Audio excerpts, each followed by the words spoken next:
2부로 다시 왔습니다. 출발 증시 가이드 최리나입니다.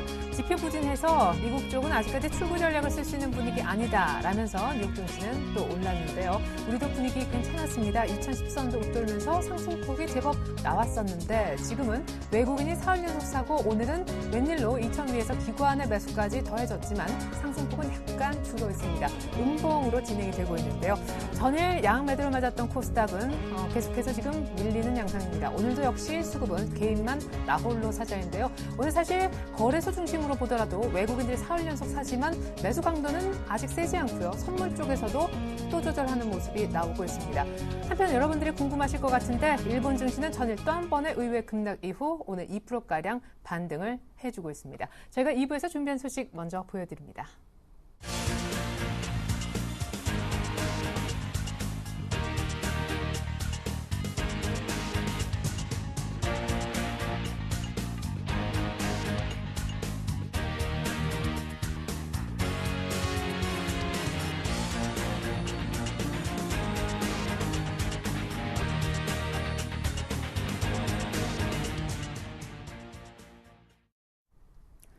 네, 현재 수급 상황 알아보겠습니다. 2000 위에서는 외국인도 잘 봐야 된다라고들 하던데요. 신한금융투자 박재민 PB팀장님 안녕하세요. 네, 안녕하세요. 네, 제가 자리 비운 사이에 외국인들 급 매수한 것 같더라고요. 그것도 꽤나 많이요. 오늘은 어떤 모습인지요? 네, 외국인 지금 오늘 이제 사실 오늘까지 치면은 3거래일째 연속 순매수를 하고 있습니다.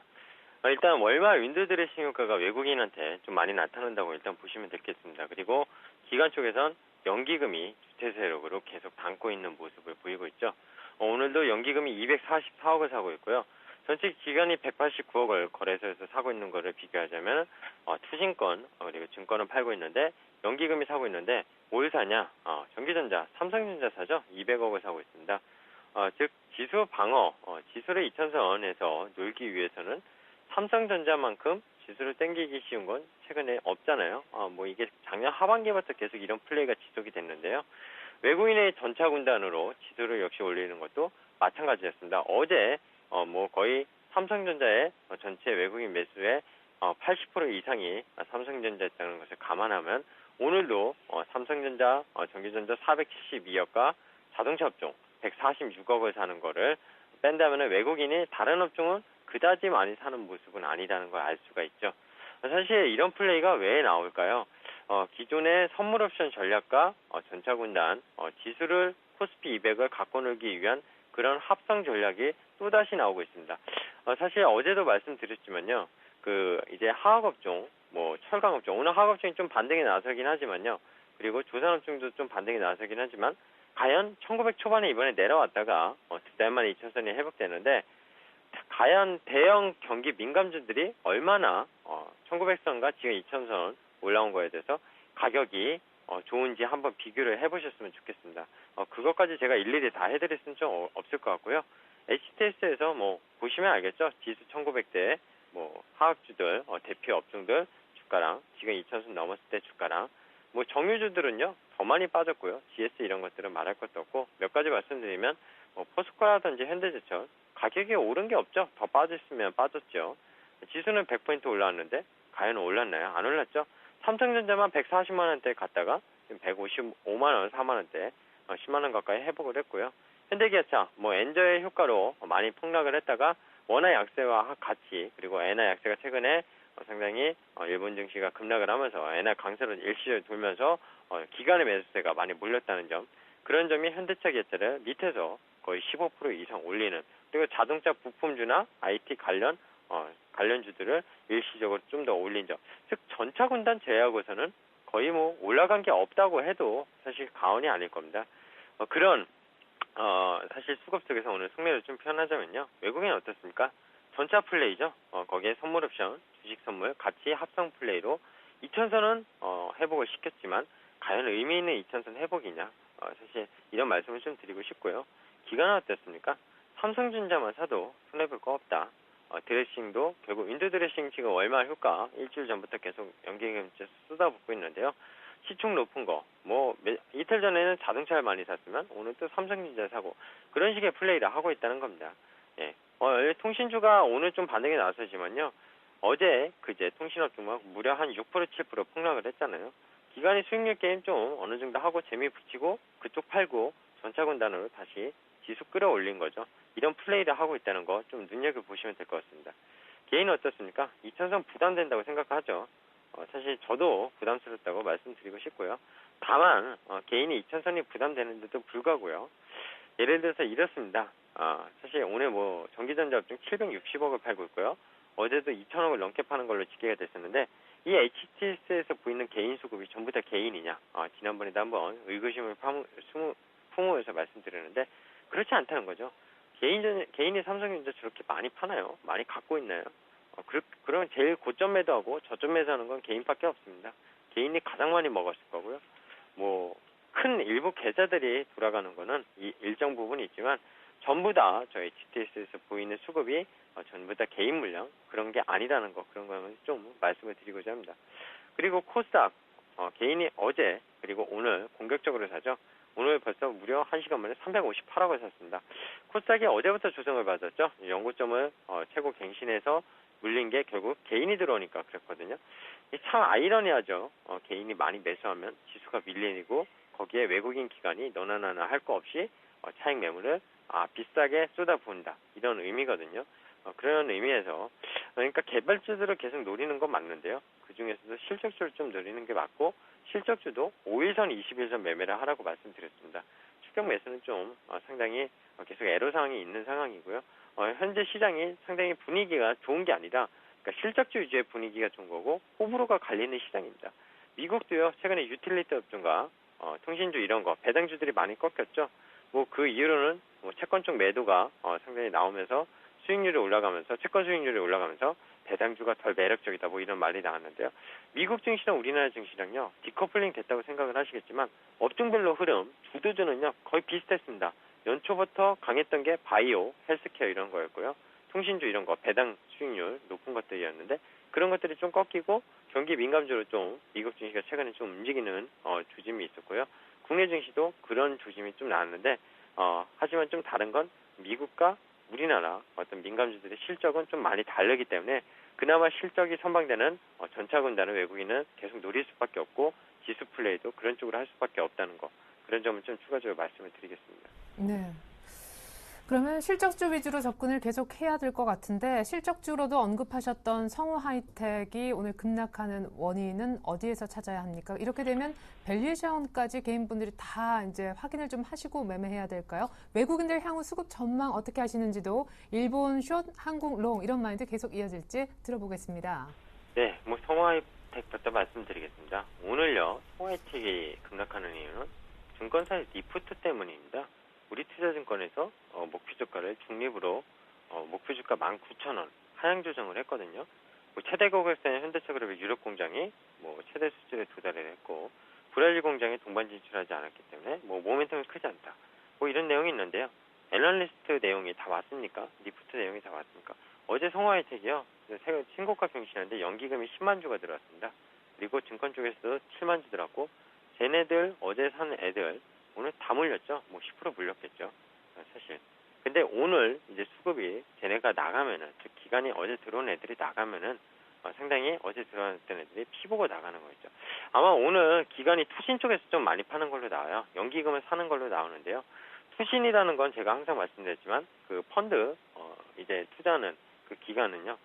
상당히 그 단기적 악재 해소, 단기적 악재 이런 물량의 그런 뉴스에 상당히 민감하거든요. 그러니까 국내 증시를 망치는 것도 항상 외국인이 아니라 기관이라고 말씀을 드렸습니다. 투매를 발생시키는 것도 기관, 펀드 매물 이런 것들이고요. 성화이텍 실적, 뭐 현대차 그룹 뭐 어쩌고저쩌고 하는데요. 얘는 현대차 그룹에만 납품하는 회사는 아닙니다. 폭스바겐도 있고요. BMW 이런 쪽에 해외 생산처 상당히 많고요. 최근에 수급상은 외국인이 쓸었지 기관이 쓰는 건 아니었습니다. 그리고 어제부터 기관이 달라붙었는데 일시적으로 단기적으로 많이 올랐잖아요. 사실 그런 부분에 대한 차익 실현.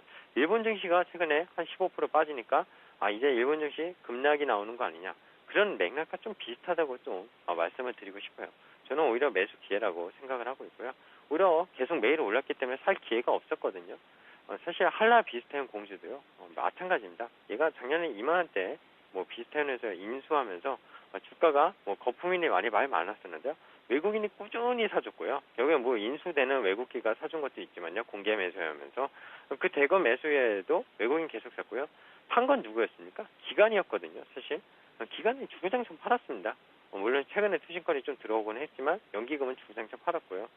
사실 그런 의미에서 단기적인 어떤 그런 플레이를 하시는 분들은 어제 들어가신 분들은 좀 충격을 받을 수 있겠지만 오히려 그럴 때마다 항상 말씀드렸던 건 추격 매수를 안 했으면은 그런 이유는 그런 손실은 단기적으로 발생하지 않는다는 겁니다. 그런 말씀 드리면서 잠깐 시장 상황 마지막으로 좀 말씀을 드릴게요. 미국이요 출구 전략 가지고 갖고 놀고 있습니다. 신규 실업수당 청구 건수가요 예상보다 1만 4천 건이 증가했다고 해서 지난주까지만 해도 경제 지표 좋았죠. 이번 주 초반만 해도 좋았는데요. 실업수당 조금 안 좋다고 해서 양적완화 축소 안 한다. 9월까지 걱정 없다. 이러면서 미국 증시가 또 올랐고요. 그러면서 달러가 약세로 들어섰죠. 웃긴 거죠. 안 좋으면 경기 부양 지속하겠다고 하고 좋으면 좋은 대로 해석하고 미국 참 어떻게 보면 제가 보는 입장에서는 상당히 국내 투자자 입장에서는 좀 짜증이 날 것 같습니다. 제가 봐도 좀 그런데요. 하여튼 미국은요. 어쨌든 되든 안 되든요. 계속 좀 증시가 랠리를 이끌어 가려고 하고 있고 출구 전략을 쓰더라도 자산 매입을 단계적으로 축소하면서 증시에 부담을 안 주려고 하는 게 지금 연준과 미국이 원하는 것 같습니다. 일본은요, 공적 기금을 투자하겠다고 생각하면서 어제 해외 선물에서 200포인트 이상이 올랐고 오늘 니케이 선물 싱가포르 지수가 300포인트, 니케이 지수 2% 정도 상승하고 있는데요. 어제 5% 빠졌으니 오늘 반 정도 돌리니까 별로 안심이 안 된다. 이러신 분들 있는데요. 일본에서 추가 부양 정책이 7월, 6월에 나올 예정이고요. 그리고 전 세계 투자 자금, 최근에 주식 비중이 한 49%까지 올라갔다고 하더라고요. 위험자산으로 많이 간 건데요. 그 중에 15%가 일본으로 투입됐다고 합니다. 이게 집계가 지난주에 집계된 거 통계치를 좀 본 건데요. 즉 사상 최대거든요. 근데 그들이 뭐 조지소로서 이제 일본은 다 팔았다. 그런데 뭐 헤지펀드 조지소로서만 있는 거 아니고요. 일시적으로 먼저 들어간 사람은 먼저 빠질 수 있다는 겁니다. 그런 걸 좀 생각하신다면 어떤 시장의 장기적인 트렌드, 일본이 경기 부양책을 시작한 지 이제 반기밖에 안 지났어요. 그런 것들을 좀 보셨으면 좋겠습니다. 미국은 경기 부양책 정확히 쓴 건 금융위기 이후에 거의 5년 동안을 QE1부터 QE3의 연장선까지 계속 지속적으로 집행한 거고 일본은 이제 시작한다는 거 그런 부분이 좀 다르다는 겁니다. 그런 거에서 봤을 땐 오늘 일본 증시가 오후 들어서 만약에 더 상승이 많이 나온다면은 한국 증시 최근에 좀 상승했던 게 외국인이 전차를 노린 거는 결국에 일본을 숏을 친 자금이 한국으로 일시적으로 또 들어온 거고요. 일본이 만약에 또다시 조정 국면에서 반등 국면을 나선다면 한국 숏을 칠 가능성이 크다는 거. 이런 시장을 봤을 때 2000선 위에서 지수 관련주들 좀 부담된다고 생각을 하고 있습니다. 여전히 뭐 개별주들, 실적주들 노려야 된다고 말씀드리고 싶고요. 그 종목들에 대해서는 몇 번 말씀을 드렸고 오늘 급락한다고 해서 실적 점검은 물론 해봐야 되겠지만 그런 어떤 폭락한 이유가 어떤 이유에서인지 단순히 투신권의 어떤 투매 때문인지 정말 실적이 악화되는지 그런 것들 계속 모니터 해가면서 좀 말씀을 드리도록 하겠습니다. 네. 실적에 대한 자신감이 있으면 그 종목에 대해 급락하더라도 자신 있게 매수 들어갈 수 있을 것 같습니다. 실적의 중요성 또 한번 강조해 주셨네요. 신한금융투자 박재민 팀장님과 함께 해봤습니다. 감사합니다. 네, 감사합니다. 네, 계속해서 이 시각 선물시장 동향 살펴보고요. 관련해서 전략까지 짜보겠습니다. 샘플러스 김도영 멘토님, 안녕하세요. 네, 안녕하십니까. 제가 없는 동안 코스피도 2,000을 갔지만 선물시장은 더 날렸던 것 같습니다. 262라인 가는 거를 제가 뒤늦게 확인만 했는데 오늘 263도 돌파하네요. 네, 맞습니다. 전반적으로 이번에 상승 부분, 지난번에 파동 부분에서 장중 2,000포인트를 찍었어야 되는데 조금 아쉬운 부분에서 못 찍고 조정 부분이 나왔었죠. 하지만 그때도 계속 강조를 드렸습니다. 큰 그림상으로는 우상향 쪽이 열려들 수밖에 없다라고 부분에서 단기적인 트레이딩 관점에서 조정 그리고 다시 고점 부분의 상승 부분인데요. 하지만 조금 아쉬움이 있다라고 할까요? 이번에 상승의 마디 쪽에서는 이제는 2,016포인트 정도가 단기적인 또 상승선입니다. 아직까지 갈 길이 좀 멀긴 멀어 죽겠는데 위쪽에 저항대가 상당히 많다라고 바라보실 수가 있겠는데요. 자, 금일 시장 같은 경우는 선물 시황을 한번 체크해 보겠습니다. 역시 여전히 이번 주 내내 한 주 내내인 것 같습니다. 변동을 만들어내고 있는 주범은 역시 개인들의 포지션이다라고 보실 수가 있겠고요. 개인들의 매수 이후에 매도 포지션 그리고 다시 매수 포지션이 확대가 되고 있는 장세 쪽으로 연출이 되고 있겠고요. 하지만 개인들의 수급을 따라서 시장이 우상향 쪽으로 열어두는 것보다는 파생시장 쪽에서의 또 하나인 시장인 옵션 시장의 움직임이다라고 보실 수가 있겠는데요. 개인들 같은 경우에는 선물에서 매수세가 좀 들어오고 있겠고요. 외국인 같은 경우는 여전히 오전 쪽에선 절대 주도를 하고 있지 않습니다. 오후장에서 주도하는 특징도 좀 여전하게 트렌드 쪽으로 나오고 있다라고 보실 수 있겠고, 기관의 쪽엔 시장의 영향력이 좀 작습니다. 기존의 포지션들을 유지하는 정도고 신규적으로 쇼커버링 쪽으로 치고 나왔던 부분들, 매수와 매도됐던 부분들이 청산되면서 나가는 모습이었는데요. 하지만 전체적인 포지션을 본다라고 한다면 개인들의 매수 포지션을 합산해서 외국인과 기관계로 놓고 봤을 때는 자막을 보내드린 상태에서는 전체 수급은 매도 우위가 전환되어 있었습니다. 하지만 이 개인들의 매수세가 좀 들어오면서 전체적인 포지션이 완전히 또 관망세로 돌았다는 거 체크해 볼 수가 있겠고요. 콜옵션 쪽에 보시면 개인들의 콜옵션 매수 쪽이 48억대 확대가 되는 과정에 외국인들 같은 경우에는 지금 보시는 바와 같이 소폭이나마 조금은 청산성이 일부 만들어지고 있다는 거 체크해 보실 수가 있겠고요. 그 다음 풋옵션 쪽으로 한번 넘어가 보면요. 상당히 빠르게 움직인다라고 보실 수 있습니다. 개인들 또다시 43억대, 외국인 역시도 기관계 역시도 풋옵션 포지션에 대한 매도 포지션들이 일부 부분에 대해서 수익 구조로 가져가는 것이냐 아니면 신규적인 매도 포지션이냐, 자 그것은 저희 주센방에서 언급을 좀 드리도록 하겠고요. 전체적으로 최근에 옵션 포지션에 따라서 움직임들이 포착되고 있기 때문에 오늘 역시도 여러분들께서는 옵션 포지션을 좀 잘 보셔야 되는데 개인들의 풋옵션을 조금 보시면 좋겠다라고 힌트를 좀 드리도록 하겠고요. 프로그램 쪽으로 한번 넘어가 봅니다. 프로그램 늘 그렇습니다. 뭐 변화되는 건 아무것도 없다라고 말씀드리겠죠. 출발과 함께 차익 쪽에서 무조건 매수 출발 쪽이 되는 것이 가장 유리하겠고, 그 출발 속에 비차익 쪽도 같이 들어올려줘야 되는데 트렌드상으로선 바스켓이 같이 비어있는 상태에서 차익 쪽에서 오늘은 좀 조정이 되고 있죠. 어제 역시 같은 흐름이었습니다.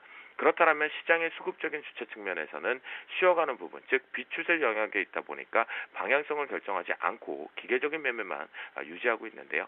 하지만 비차익 쪽에서도 같이 매도 출발된 이후에 전반적으로 다시 한번 들어올려주면서 시장의 영향력을 프로그램들이 조금씩은 가져갈 준비를 하죠. 하지만 베이시스의 상황이라든가 프로그램 순매수 규모를 봤을 때는 오늘 영향력이 좀 적다라고 보시면 좋겠고요. 어제의 속임수, 제가 표현이 좀 거칠었던 호객행이라는 표현을 썼다라면 그 부분 속에서 여전히 외국인들 같은 경우는 아직 신규적인 포지션보다는 그 포지션을 청산하고 나가는 것도 조금 약화되고 있으니까 추세적으로는 위쪽이 좀 더 열려있다라고 살펴보실 수가 있겠습니다.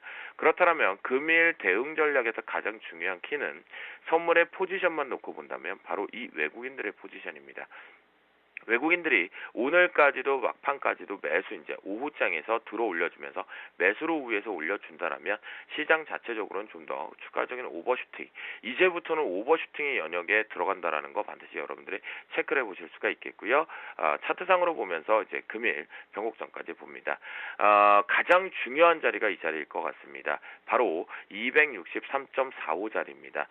전일 어제 위쪽에 오전장에서 살짝 뚫어냈는데요. 안착하기를 사실은 기대했었으면, 그렇다면 종합지수와 선물의 상단 밴드가 하나가 더 열리는, 우리가 모두 다 현선물 투자자가 웃을 수 있는 자리였었는데 딱 맞고 정확하게 저항대를 맞는 모습을 보면서 아쉬움이 도래됐는데요. 그만큼 오늘 수급 역시도 이 부분의 저항을 뚫어내기가 아직까지는 쉽지 않은 상황입니다. 현물의 모습도 그런 모습을 대변하고 있기 때문에요. 263.45가 저항을 맞아서 돌파 한착을 하지 못하면 눌림 조정 시작으로 좀 보시는데요. 자, 늘 말씀드린 눌림 조정, 아이쿠야 무섭습니다. 내 종목 어떡할게요가 아니고요. 시장은 전체적인 흐름에서는 좀 쉬어가는 부분의 패턴이 만들어지고 있을 뿐이다 라고 말씀드립니다. 지금 순간적으로 원격이 좀 눌려지고 취소가 된 것 같은데요. 그 부분은 자리 변곡점 마지막 설명해 드리면요. 위쪽 상단은 263.45로 설정하고요. 중간 밴드 262.65로 설정하고 하단 밴드 261.45로 설정을 하는데요. 여러분들 오늘 종가상에요. 1.45를 만약 깨고 나가게 되면 우리나라 해외 증시와 상관없이 조정식으로 살짝 눌림 들어간다라는 거 반드시 체크해 두시면 좋겠다. 금일장 같은 경우는 주말 리스크도 있겠지만 전체적으로 올라왔던 폭이 있기 때문에 매수 포지션 오버나잇 절대 금지하시면 된다 라고 말씀드리도록 하겠습니다. 더 궁금한 거 있으면 샘플러스 주쌤 김도영을 찾아오시면 될 것 같습니다.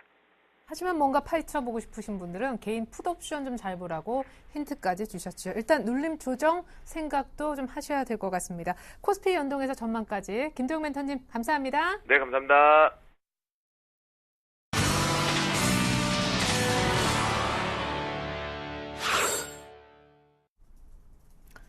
네, 이 시간 코스닥의 흐름이 별로 좋지 않네요. 사흘째 약세라고 여러 차례 언급드렸는데 580선 붕괴됐습니다. 기관이 외국인보다 조금 더 많이 파는 그런 모습. 하지만 코스피는 2010선 되찾았습니다.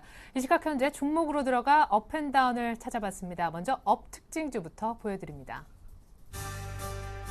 네, AK홀딩스 자회사로 제주항공 갖고 있는 회사죠. 1분기 실적 예상치보다 좋았고 제주항공은 또 3분기 쪽에 턴어라운드 얘기도 있습니다. 세아제강 오늘 실적 호조, 그러니까 다 실적이 좀 좋아서 오르는 것이 오늘 업특징주 세 종목의 공통된 사항이라 하겠습니다. 우리 산업의 경우엔 전기차 부품 쪽에 일을 하는데요. 전기차 기대감까지 함께 가세했네요. 오늘 우리 산업은 약간 음봉으로 상승폭이 줄곤 있지만 신고가를 냈습니다. 네, 다음 특징주 보면 역시 오늘 좀 핫하게 안 좋은 분위기로 많은 얘기가 나왔던 성우 하이텍입니다. 현재 10% 넘는 급락 이어지고 있고 윗골이 조금 달다가 다 상실이 됐습니다. 오늘 하한가 가지 않길 바라는 마음이 있는데요. 파트론과 셀트리온은 그 앞서서 너무 좋았었기 때문에 차실현 매물이 좀 나오는 것 같습니다. 전일 신고가였던 파트론이고 전일 막판에 8% 급등했던 셀트리온 기억하시죠?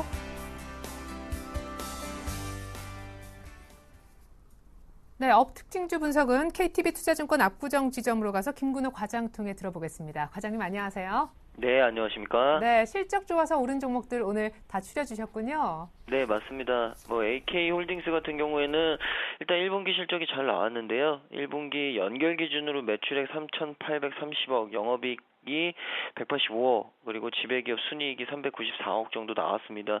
이 AK홀딩스가 좀 좋아졌던 이유가 일단 다양하게 자회사들의 실적도 좋아졌겠지만 특히나 이 제주항공에 대한 기대가 69.5% AK홀딩스가 보유를 하고 있는데요. 이 제주항공의 실적이 좀 지속적으로 개선될 여지가 있다라는 얘기들이 좀 나왔고 일단 지주회사인 AK홀딩스 주가의 자회사의 어떤 실적이 턴어라운드 된다, 자회사가 좋아진다. 당연히 지주회사인 AK홀딩스에는 호재로 작용할 수 있다라는 말씀을 좀 드리고 싶고 이 최고 성수기가 3분기에 들어서 이 제주항공 일본 노선 신규 취항을 했고요. 또 분기 사상 최대 실적인 매출 1,260억, 영업이익 90억 정도 예상을 하고 있는데 일단 굉장히 좋은 실적이 나와준 것 아닌가. 그리고 또 계면 활성제 도료 등을 생산하는 A컴텍 역시도 실적이 좋았다.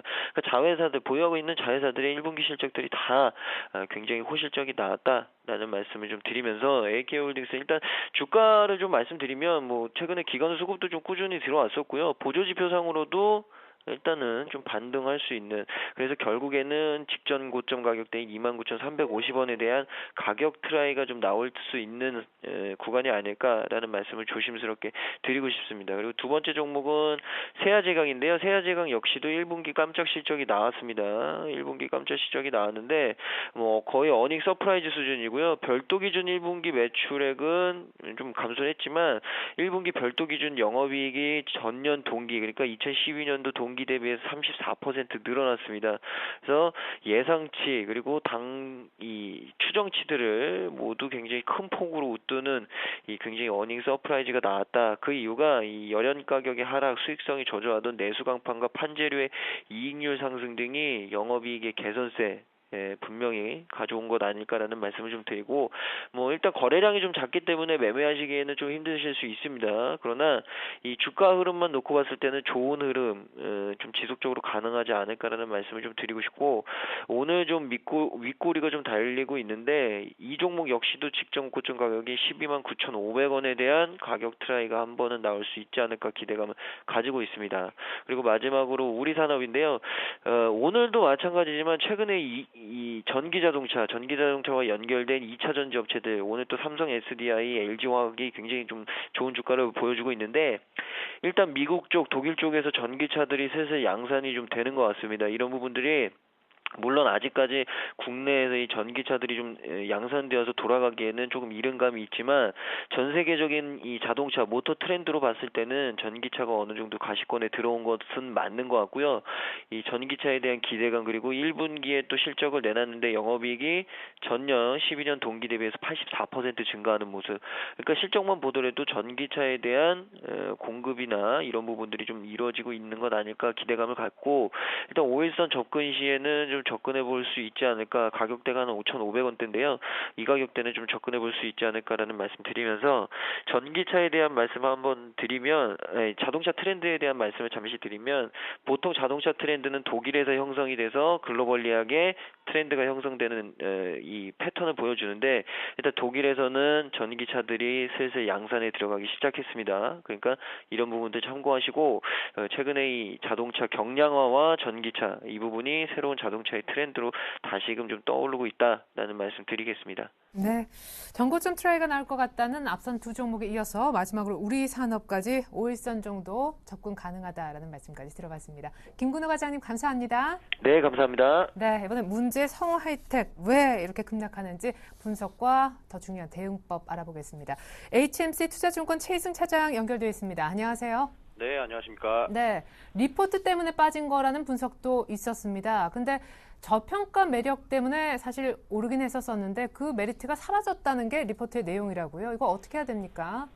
네, 지금 우리투자증권 쪽에서 애널리스트의 코멘트가 체코법인 적자 그리고 1분기 연결 실적이 예상치보다 좀 좋지 않았다. 이게 5월 30일 날 이제 분기 보고서가 나왔는데 제가 그 재무제표 살펴보니까 크게 나빠진 건 없습니다. 오히려 유동자산 같은 경우에는 오히려 소폭 좀 늘고 그런 부분인데 향후 전망에 대한 그런 부분이 아무래도 이제 추가적인 어떤 상승이 좀 제한적이지 않을까라는 그런 우려들이 좀 반영되는 것 같고요. 지금 최근에는 단기적으로 이제 그 성우하이텍이 상당히 좀 많이 올라왔었는데 한 15,000원대부터 18,000원대까지 쭉 올라왔다가 그런 차익 실현 매물이 일시적으로 좀 쏟아지는 것 같고요. 좀 이상한 점은 어제 외국인이 한 3만 1,000주 순매수했고 기관이 한 17만 9천 주 정도를 순매수했는데 지금 현재까지 기관이 16만 주 매도, 그러니까 거의 다 손절하고 있는 그런 상황입니다. 하루 만에요. 그래서 이런 점은 조금 의아스러운데 어쨌든 지금 전반적으로 매수 쪽보다는 이제 매도 쪽의 그런 움직임이 상당히 좀 강하게 일어나고 있는 그런 부분이고요. 지금 현재 공장 가동률도 100%이기 때문에 추가적으로 공장 증설이나 이런 게 없으면 추가적인 어떤 주가의 밸류에이션 매력을 좀 받기 힘들다. 이런 내용들입니다. 따라서 지금 현재는 오늘 좀 추가적으로 장 막판까지 좀 수급적으로 좀 체크를 하면서 기술적인 반등은 좀 가능하지 않을까라는 조심스러운 좀 예측을 해보는데요. 오늘 어쨌든 21선 부근까지는 최소한 좀 회복이 돼서 끝나야 된다. 한 16,300원, 400원 정도 라인인데 그 이상에서 끝난다 그러면은 일시적인 단기 반등이 좀 나올 수 있을 걸로 기대를 하고 있습니다. 지금 대략 한 16,000원대 후반, 한 17,000원대에서는 물리신 분들 같은 경우에는 일단 수급 체크가 제일 중요할 것 같고요. 한 17,000원대에서는 조금 비중을 줄이는 전략으로 좀 말씀드리도록 하겠습니다. 그리고 이제 두 번째 종목인데요. 오늘 그 파트론이라는 종목 한번 말씀드려보겠습니다. 코스닥의 대표적인 종목이죠. 파트론. 네, 갤럭시 S4 수혜로 최근에 단기적으로 상당히 좀 많이 올랐었습니다. 한 2만 1,000원대부터 해가지고 2만 6천원까지 찍고 오늘은 이제 처음으로 이제 음봉이 좀 크게 발생하는 그런 날인데요. 오늘 최저가는 고점 대비해서 전일 종가 대비해서 한 5.8%까지 빠졌었는데 지금 한 3.8% 정도 마이너스 24,700원을 기록을 하고 있습니다. 최근에 단기적인 상승이 차익 실현으로 좀 나왔다는 그런 부분들이 가장 큰 오늘 이유가 될 것 같고요.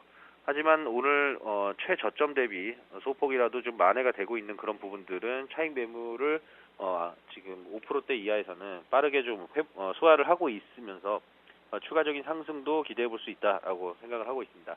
물론 중요한 거는 오늘 이제 수급적으로 어떻게 나타나느냐가 상당히 좀 중요할 것 같은데요.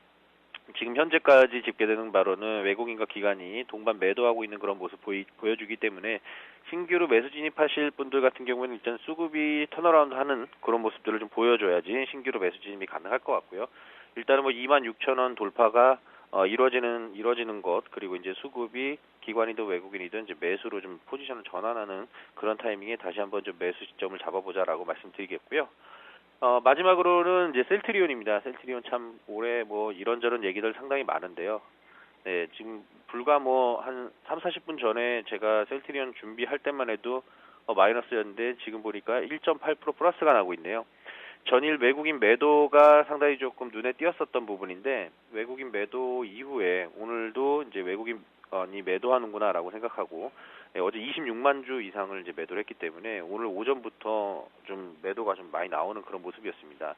전일 거래량 대비해서 지금 동시간대 한 14만 5천 주 정도 거래가 더 되고 있는데 이런 부분들은 초반에 매도 물량이 상당히 좀 많이 나왔었던 부분인데요.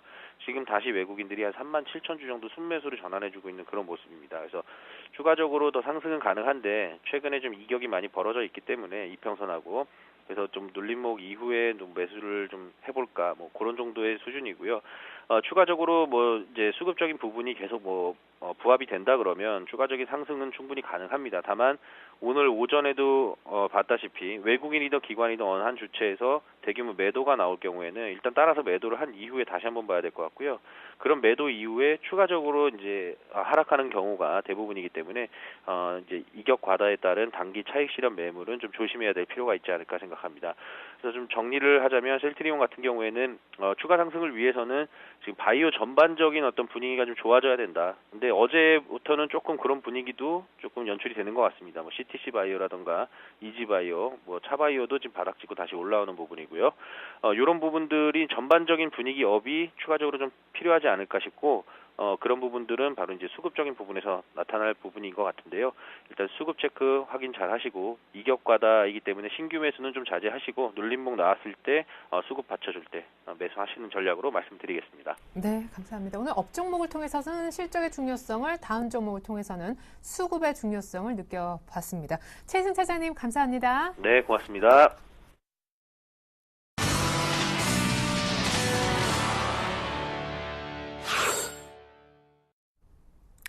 네, 코스닥 계속 그렇게 지지부진하고요. 코스피는 2010선 언저리에서 왔다 갔다 합니다. 양매수 들어가는 거래소, 양매도 나오는 코스닥입니다. 업앤다운 특징주까지 정리해드렸는데요. 앞서 전문가들이 오늘장 조언을 주셨거든요. 한데 모아봤습니다. 네, 김동섭 이사님은 뱅가드 우려 완화 속에 외국인들의 매수는 이제 시작이다. 글로벌 증시 대비 못 갔다지만 지금부터는 다시 한번 키 맞추기 가능하겠다. 기대감 나타내셨고요. 유창희 대표님은 이제 막 6월이죠. 다음 주부터 시작되는 6월엔 반도체 부품주에 주목하자라시면서 다음 주, 다다음 주에서 2주간에 걸쳐 아주 조금씩 오히려 분할 매수해도 좋겠다라고 하셨습니다. 최근에 반가운 가격 조정이라는 표현 쓰셨는데 정태근 팀장님께서도 비슷한 IT 부품 쪽에 의견 내셨고 게임 쪽에서도 동일한 전략을 펴보자는 의견이 있었습니다. 한편 오늘 특별히 6월 전망을 해주셨던 신영증권의 조용준 센터장님께서는요. 6월의 코스피 밴드를 이렇게 주셨습니다. 2080포인트까지 가능하다라고요. 전고점을 뛰어넘는 코스피 전망을 해주셨고요. 대형주 가운데 내수주 쪽 은행증권, 일부 건설주 주목하자는 의견 주셨습니다. 한편 박재민 PB팀장님은 시장 예측하지 말고 대응하자 이런 의견과 더불어 가장 중요한 실적주 위주의 접근 지속하자라는 의견 함께 들어보았습니다. 네, 이 같은 총 5분의 전략을 다시 한번 종합해 보여드렸는데요. 또 다른 전문가를 연결해보고자 합니다. 얼마나 자신과 비슷하다고 공감도를 표시해줄지 그 부분을 알기 위해서입니다. 동부증권으로 가볼게요. 김영겸 주식팀장님 안녕하세요. 예, 안녕하세요. 네, 좀 각기 다양한 5분의 의견을 보여드렸는데 좀 공감도 표시해 주실 분이 계십니까? 예, 저도 뱅가드 우려 완화 속 그 외인 매수는 이제 시작, 요 의견이랑요. 그다음에 시장 예측보단 대응의 자세, 실적주 위주 접근 지속, 요 두 가지 의견에 공감을 하고 있습니다. 네. 자, 그러면은 외국인들의 매수가 요 며칠 그리고 앞으로도 조금 들어올 것이라 역시 기대하시는 모양이지만 그래도 역시 변동성도 같이 좀 고려한 그런 투자가 필요할 것 같습니다. 팀장님만의 전략 색깔 보여주시죠. 예, 일단 외국인이 오늘 연 3일에 걸쳐서 1,000억 이상 대량의 순매수가 나타나고 있는데요.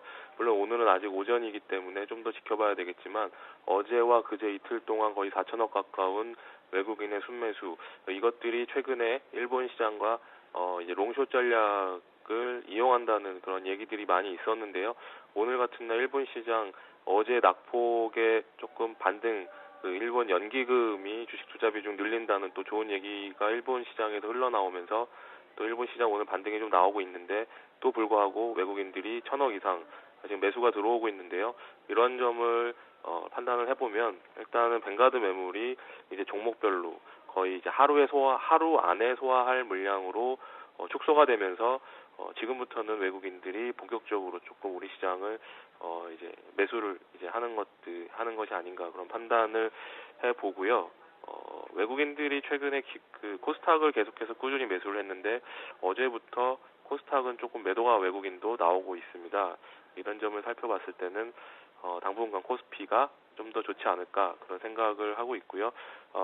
또한 그 경기 민감주 오늘 같은 경우는 그동안 소외됐던 경기 민감주들의 반등이 나오고 있는데 구체적으로 보시면은 외국인들이 오늘 화학, 철강, 기계, 전기전자, 운송장비, 자동차 이쪽은 꾸준히 매수를 하고 있고 오늘 같은 경우는 화학과 철강, 금속, 기계까지 전방위적으로 좀 매수를 하고 있는 그런 상황으로 파악이 됩니다.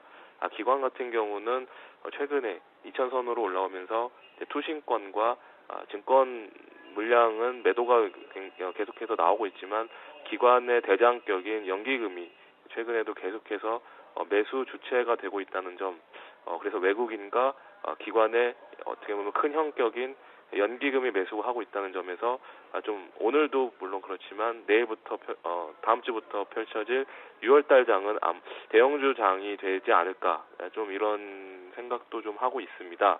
그래서 코스닥 같은 경우는 어저께 실적 발표들이 전부 다 1분기 실적 발표가 끝났는데요. 끝나면서 지금 계속해서 매도가 나오고 있다는 점은 좀 상당 부분 좀 기간 조정이 좀 필요한 국면으로 들어가는 것으로 판단이 되고 있습니다. 네, 그럼 6월에는 코스닥의 어떤 그 개별주, 중소형주보다는 대형주 중심으로 매매하는 것이 낫겠다. 팀장님 말씀 드리니까 그렇게 이해를 했는데 그럼 한 종목 주시면 어떨까요? 예, 오늘 추천드리고 싶은 종목은 SK 이노베이션인데요. 최근에 이제 정유사들이 관세의 과징금의 우려가 정유 4사가 4개 회사가 1조 원 가까운 과징금을 이제 부여받을 것이라는 뉴스가 나오면서 최근에 흐름이 좋지가 않았습니다. 하지만 실질적으로 최근에 정제 마진 같은 경우는 양호한 상황에서 스프레드가 조금 벌어지고 있는 오히려 정제 마진 쪽으로는 나아지고 있는 그러니까 실질적인 영업이익 측면에서는 좋아지는 그런 국면에 접어들고 있다는 점이 조금 핵심인 것 같고요. 그다음에 최근에 기관 매도가 지금 5월 22일부터 어제까지 계속해서 기관 매도 물량이 나왔지만 어제 같은 경우는 기관 매물이 많이 줄은 모습 이런 것들을 생각해 봤을 때 최근에 외국인들은 계속해서 이노베이션 매수 대응을 했다는 점 오늘 같은 날도 기관 매도가 일단락이 되고 외국인 매수가 들어오지 않나 그런 판단을 해보고요. 그래서 최근에 SK 이노베이션 최근 흐름이 좋지 않았는데 오늘 여기서 저점을 잡고 반등을 3% 이상 이렇게 올라온다는 점은 조금 앞으로 6월달 단기적으로 조금 희망을 가져봐도 되지 않을까 그런 생각을 하고요. 매수가는 일단은 제가 14만 8천 원으로 잡았는데 지금 추세는 계속해서 우상향을 해서 15만 원을 하고 있는데 14만 8천 원까지 기회를 줄지는 모르겠습니다. 그렇지만 오늘 이렇게 장대 양봉이 나온다는 점, 어제 거래량을 벌써 오늘 넘어갔다는 점, 이런 것들을 살펴봤을 때는 좀 매수를 한번 해볼 만한 자리인 것 같고요. 목표가는 이번에 일단 61선을 돌파한다는 가정에 한 17만 원까지 상승할 수 있을 것 같고요. 손절 라인은 지난번 저점이 13만 6천 원으로 잡고 대응하시면 될 것 같습니다. 네, 근데 60일 이왕 오늘 조금 비싸게 사게 될지도 모르는 분위기인데 60일선 뚫는 거 보고 들어가면 너무 늦을까요?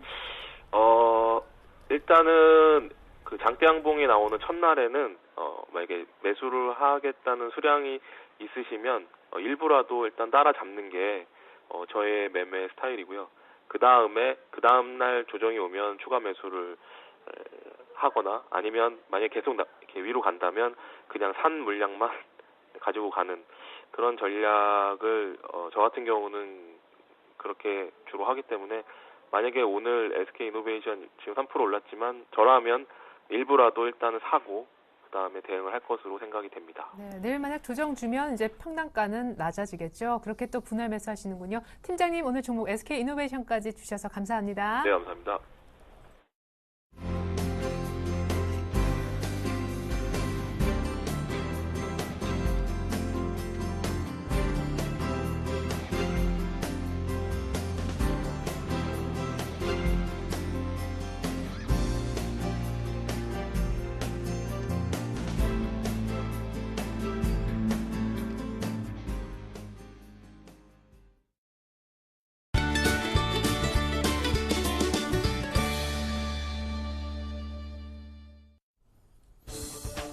네, 안녕하십니까. 김선진의 차트 미인주 시작해보도록 하겠습니다. 자, 오늘도 역시나 외인들이 강하게 들어옵니다. 자, 10시 40분인데요. 1000억 이상 매수가 들어옵니다. 자, 이 정도 수준이라면 꾸준하게 만약에 단순계산했을 때 종가에 한 3000억 이상 또 들어올 가능성이 있네요. 굉장히 많은 물량, 기관과 같이 사주고 있다. 그중에서 기관이 연기금 물량이 많다는 거. 근데 투신권 물량이 많이 안 나온다는 게 저는 조금 굉장히 긍정적이지 않나 말씀을 좀 드려봅니다. 자, 이번에 올라갈 수 있는 지수, 저는 단기적으로 2020에서 2030까지 보고 있습니다. 큰 반등 조금보다는 일단 어느 정도 소폭 상승한 이후에 쉬었다가 다시 가거나 아니면은 급등해 주거나 할 것 같은데요. 좀 더 상승 쪽에 무게를 두고 싶다 말씀을 좀 드려보고요. 지표 불안했죠, 오늘 새벽에. 그래서 그런지 또 양적 완화에 대한 축소 우려가 또 사그라든 모양입니다. 꾸준하게 반등 주고 있고, 그럼 코스닥 같은 경우는 어떻게 해야 됩니까? 자, 코스닥이 역시나 조금 빠집니다. 이틀 연속 양매도가 나와주고 있고요. 약간 불안하죠. 근데 많이 올랐으니까 좀 쉬어갈 수도 있는 부분입니다. 매도나지 마시고요. 조금 관망 자세로서 대응하시는 게 어떨지 말씀을 좀 드려볼게요. 자, 종목들 보겠습니다. 지금 현재 며칠 동안 종목을 엄청나게 수익 실현을 해버렸죠. 자, 그리고 나서 현재 가지고 있는 종목이 3가지 살펴보도록 하겠습니다.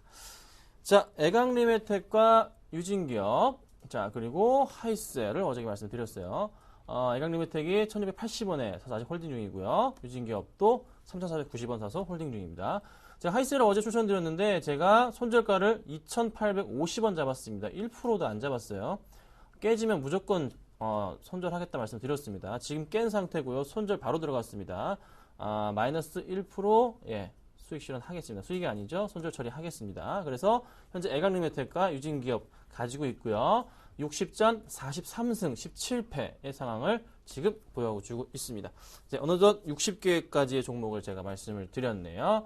네, 다음 주에는요, 제가 어떤 종목 수익 실현했는지 쫙 한번 뽑아가지고 보여드릴 테니까 참고하시면 좋을 것 같아요. 자, 오늘 두 가지 종목을 말씀을 드려보겠습니다. 역시나 시장은 큰 시장으로 조금 저도 스타일을 바꿔야 될 것 같습니다. 오늘 가지고 나온 두 종목은요, 정말 큰 거 2개, 롯데케미칼과 삼성물산을 가지고 나왔습니다. 두 종목 먼저 보도록 할게요. 롯데케미칼부터 제가 보도록 하겠습니다. 자, 롯데케미칼입니다. 차트, 올해 초 고점인 가격이 25만원이고요. 25만원입니다. 자, 그리고 나서 지금 빠져있는 가격이 얼마냐면요, 16만원대입니다. 오늘 3.6% 정도 상승해주고 있고요.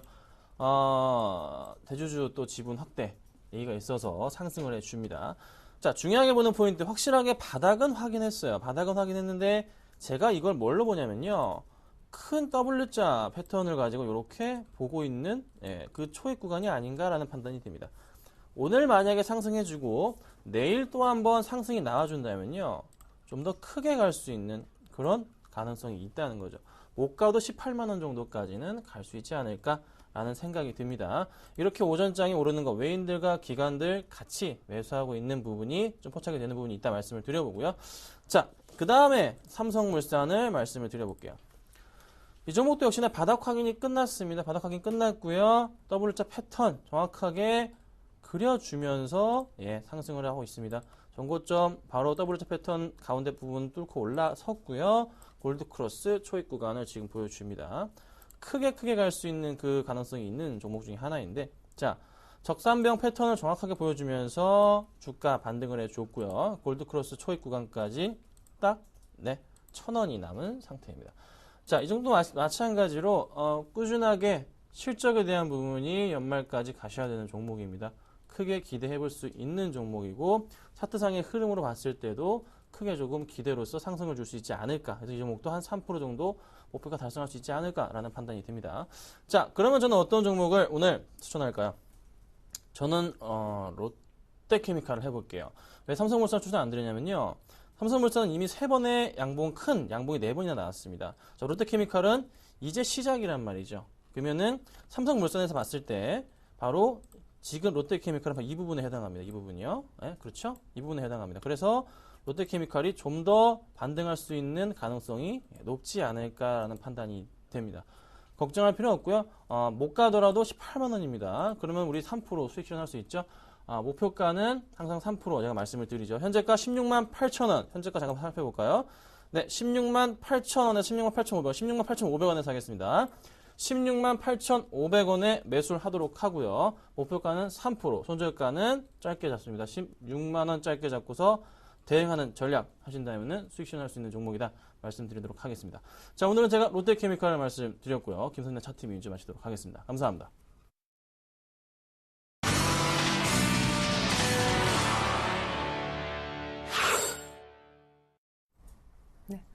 코스피는 2010선, 코스닥은 580선 하회. 네, 오늘 저희 양시장만 봤을 때 혼조 양상이고요. 니케이는 전일 급락했지만 오늘 2%가량 하루 만에 일단 전일의 낙폭을 다 만회는 못해도 어느 정도는 만회해 주고 있는 지금입니다.